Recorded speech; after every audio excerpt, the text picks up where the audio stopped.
देखिए, हमारी skin 3 layer से मिलकर बनी हुई है। एपिडर्मिस, डर्मिस और हाइपोडर्मिस। बिल्कुल डर्मिस और हाइपोडर्मिस के जंक्शन पर हमारे बाल की जो जड़ होती है, जिसे हम जनरली हेयर फॉलिकल के नाम से जानते हैं, वो प्रेजेंट होती है। इसी में से ही हमारा बाल ग्रो होता है और यहीं पर बाल को ग्रो करने के लिए स्टेम सेल्स भी होते हैं। चलिए ढंग से जानते हैं। देखिए, जैसा कि आप जानते हैं कि स्किन के ऊपर बालों के शाफ्ट निकले हुए होते हैं, जिन्हें हम देख सकते हैं, और जैसे ही हम स्किन के अंदर जाते हैं तो बाल का कुछ भाग हमारे स्किन के अंदर धंसा हुआ होता है, जहाँ से उसे न्यूट्रिशन वगैरह मिलता है। जैसे पौधों की जड़ होती है, ठीक वैसे ही देखिए, स्किन के अंदर जिस भाग में हमारा बाल धंसा हुआ रहता है, बिल्कुल पौधों की जड़ की तरह, उसे फॉलिकल कहते हैं, जो कि एक शीट जैसी होती है। यानी ये बालों को अंदर से कवर किया हुआ एक आवरण होता है। ये जो सबसे नीचे वाला इलाका है, जहाँ पर आप एक हल्का सा नॉच देख पा रहे हो, इसे डर्मल पैपिला कहते हैं, जिसमें ब्लड वेसल्स होती हैं और ये कनेक्टिव टिश्यू से मिलकर बना हुआ होता है।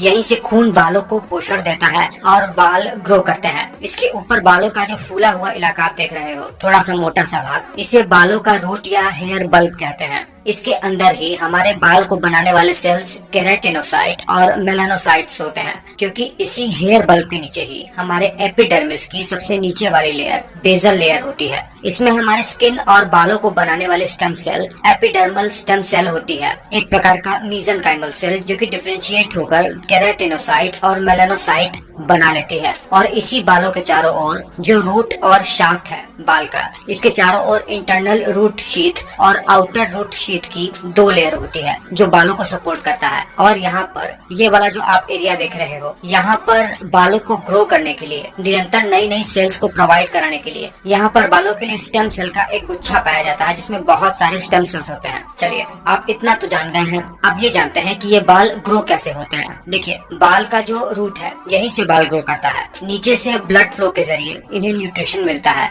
और न्यूट्रिशन मिलने के साथ ही यहाँ पर ये जो स्टेम सेल है, वो डिफरेंशिएट होकर केराटिनोसाइट और मेलानोसाइट के जरिए बाल को ग्रो करवाना शुरू करते हैं। देखिए, केराटिनोसाइट क्या होता है, यही धीरे धीरे बहुत ज्यादा प्रोलिफरेट होकर ऊपर पुश होता है और केराटिन नाम के प्रोटीन को रिलीज करने लगता है। 95% बाल का जो कंपोनेंट है, वो इसी केराटिन प्रोटीन से ही बना हुआ होता है, जो ये केराटिनोसाइट ही रिलीज करता है। और बालों को काला या भूरा रंग देना, ये मेलानोसाइट का काम है, जो पिगमेंट रिलीज करती है। काले लोगों में यूमेलेनिन और गोरे लोगों में फियोमेलेनिन, जिससे बालों को रंग मिल जाता है। और पोषण मिलने के साथ ही साथ ये बाल ग्रो करते करते स्किन के बाहर निकल जाते हैं और 1 साल में लगभग 6 इंच तक बड़े हो जाते हैं। अब देखिए, जो ये बाल है, वो बने हुए कैसे होते हैं। बाल 3 लेयर से मिलकर बने हुए होते हैं। बाहर का क्यूटिकल लेयर, जिसमें डेड केराटिनोसाइट होता है, ये बालों को रंग नहीं देता है। इसके अंदर कॉर्टेक्स का लेयर होता है, जो केराटिन प्रोटीन और मेलानिन के कॉम्बिनेशन से बना हुआ होता है। और सबसे अंदरूनी वाला लेयर मेडुला का होता है। इसमें सबसे ज्यादा पिगमेंट, मेलानिन और केराटिन प्रोटीन पाया जाता है। इन्हीं 2 लेयर से बालों को रंग मिलता है। अब देखिए, बालों का ग्रो होना वो भी सीधा सीधा ही घटित नहीं होता है,